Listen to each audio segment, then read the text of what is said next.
Bonsoir, bienvenue sur la chaîne Carpe Diem. Je voulais vous présenter l'oracle de Mercure d'Alcide Nathanaël de chez Arcana Sacra. Bon, je sais qu'il est plus édité, donc moi je l'ai trouvé, je l'ai reçu hier, je l'ai trouvé sur Vinted à un prix raisonnable. Je sais qu'il y en a encore sur Vinted, mais qui sont vendus quand même assez cher. Et donc là, alors moi j'ai acheté, la personne vendait l'oracle avec le gros livre, mais sinon dans le coffret, vous avez déjà un petit guidebook, mais alors un côté français et un côté en anglais. Bon, qui est succinct, mais bon, ça peut déjà faire le travail. Et moi, je voulais vous présenter le livre. Donc là, j'ai commencé à lire même les cartes. Et en fait, le livre, bah, de toute façon, déjà, j'adore Alcide Nathanaël. Et sincèrement, le livre, on y apprend plein de choses. Donc là, on a un sommaire avec une introduction, la préface, l'histoire de l'oracle. Donc sincèrement, si vous avez le livre ou si vous comptez acheter ce jeu, essayez d'acheter avec le livre parce qu'il y a plein d'explications. Donc là, on a la préface, l'histoire de l'oracle. Donc c'est un oracle qui a 27 cartes. Analyse symbolique, interprétation divinatoire des 27 clés initiatiques de l'oracle. Et donc, en fait, sur chaque carte, on a une explication, mais de tous les chiffres, pourquoi la clé comme ça, enfin, tout est vraiment bien expliqué. Ensuite, on a l'interprétation divinatoire et ce qu'elle peut aussi... Alors, c'est des mots-clés. Et là, admettons, pour la carte... Bah, après, à la fin de la vidéo, on tirera une carte. Et comme ça, je vous lirai tout. Comme ça, vous verrez à peu près ce qui est écrit dans le livre. Donc, c'est comme ça pour toutes les cartes. Et à la fin, on a encore du texte. Donc déjà, il y a des tirages à la fin. Alors, je vais les trouver. Voilà.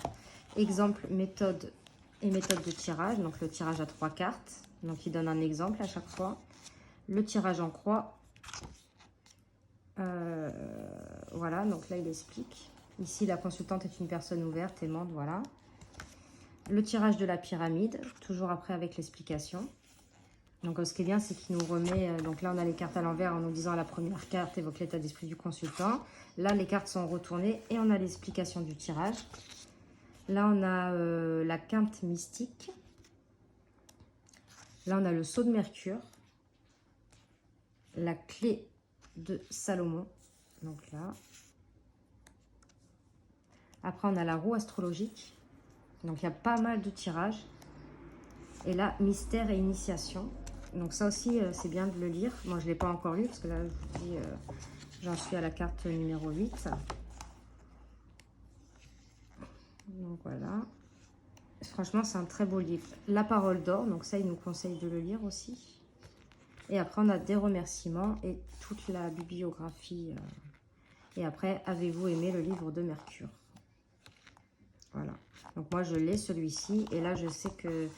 Je crois qu'en 2023, il refait son livre.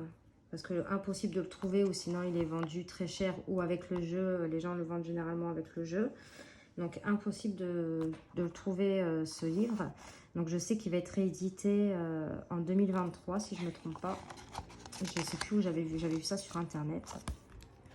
Donc voilà. Donc c'est un livre au prix de 18 € normalement.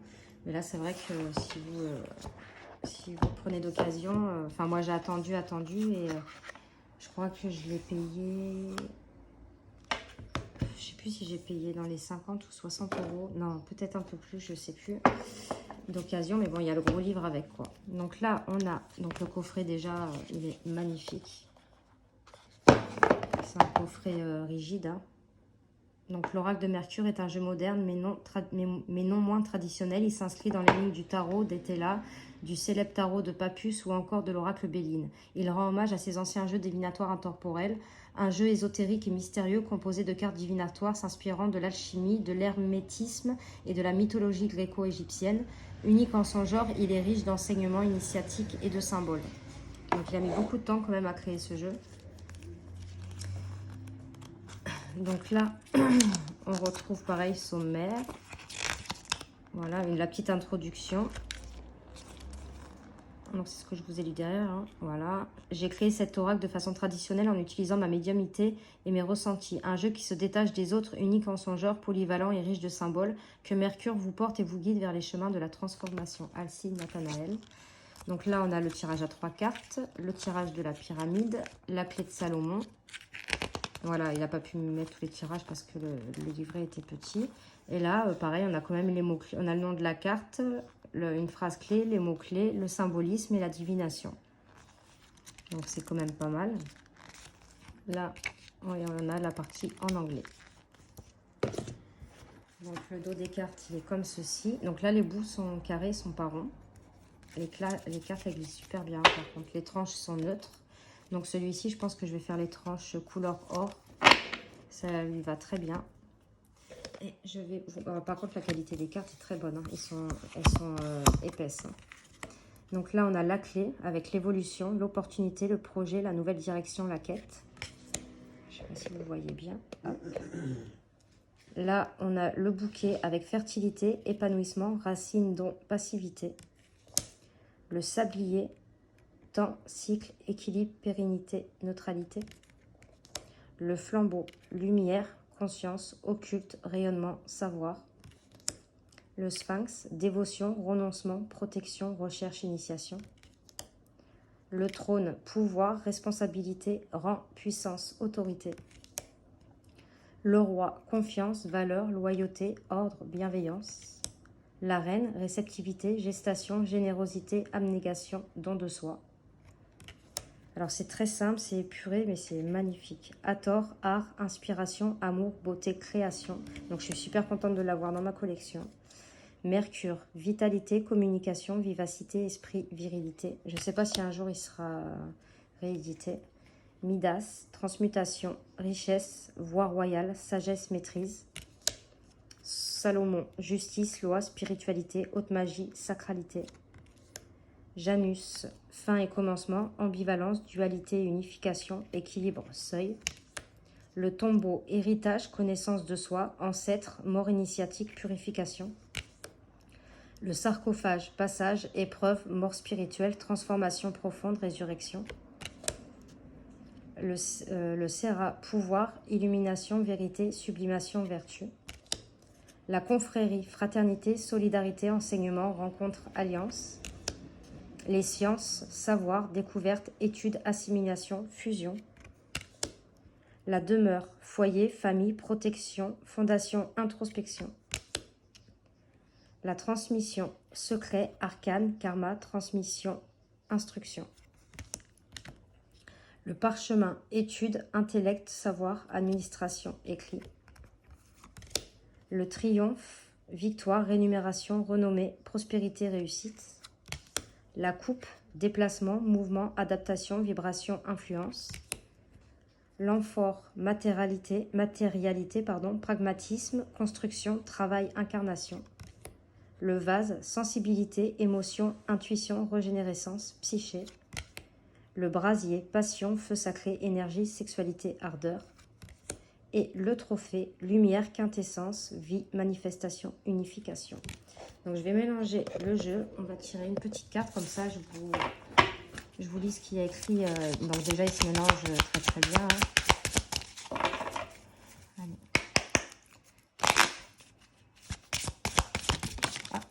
Bah, il y en a deux. Alors j'en veux qu'une. Parce que comme les textes sont longs, si je vous lis deux cartes, ça va être trop long pour vous.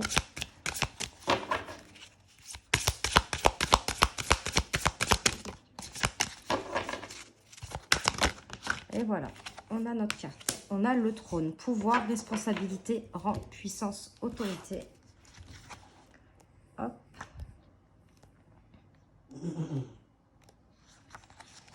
Donc, voici la carte.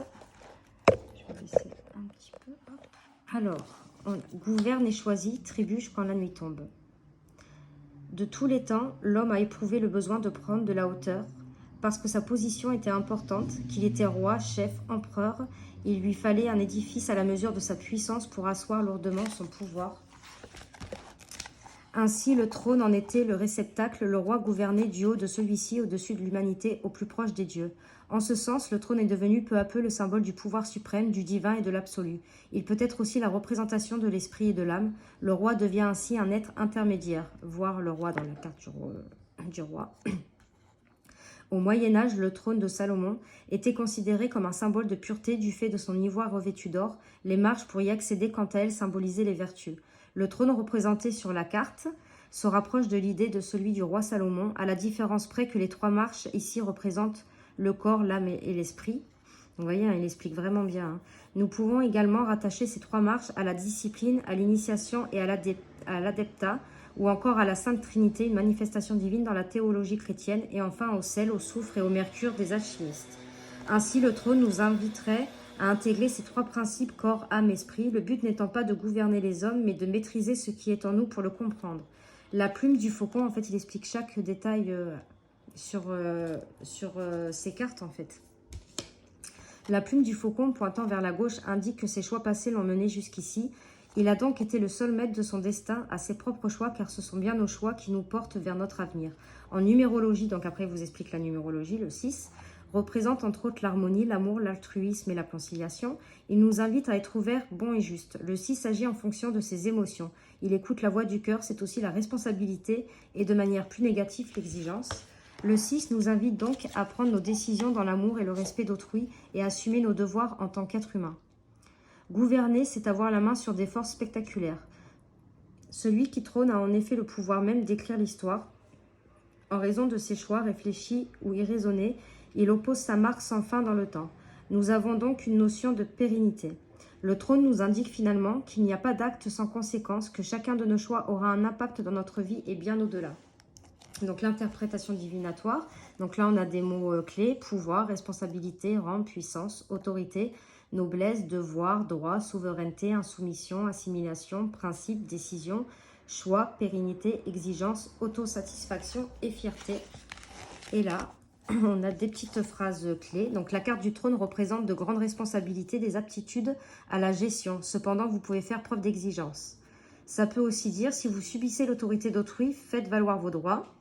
Il faut prendre des décisions raisonnées. Tendance à l'égocentrisme, attention à l'excès de fierté. Rappelez-vous que chacun de vos actes aura sa conséquence. Symbolise que tout doit rester dans l'ordre des choses à sa bonne place. Donc voilà pour le livre et le magnifique oracle de Mercure de Alcide Nathanaël. Donc j'espère que cette petite vidéo vous aura plu. N'hésitez pas à mettre des commentaires, à liker. Et moi je vous fais de gros bisous et on se retrouve pour de prochaines vidéos. Merci.